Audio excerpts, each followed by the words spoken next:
The flood swept the area. ရေကြီးခြင်းကအဲ့ဒီနယ်မြေကိုတပြည့်စီလဲသွားတယ် sweep ဆိုတာ sweep ရဲ့ဘတ်တူအဲ့ဒီနေရာကိုတပြည့်စီလဲသွားတယ်လို့ပြောတာမဟုတ်ဘူးเนาะအဲ့ဒီနယ်မြေကိုရေကြီးသွားခဲ့တယ် It left thousands of people homeless အဲ့ဒါကထောင်ပေါင်းများစွာသောလူတွေကိုအိုးမဲ့အိမ်မဲ့ဖြစ်စေခဲ့တယ်အဲ့ကြတော့ဟိုင်းလက်မှာပါတဲ့ဘတ်ကို ING ပြအောင် leaving thousands of people homeless ဟောမှာ leaving thousands of people homeless the flood swept the area the flood swept the area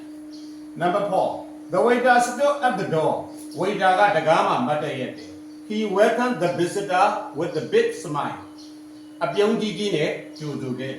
အဲ့တော့ဒီနေရာမှာစတုတ်ကဘယ်ကလာလဲ standing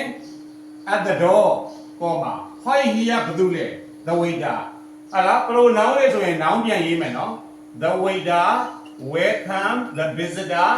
with a big smile standing at the door the waiter welcomed the visitor with the big smile လိုအပ်တာကူပါ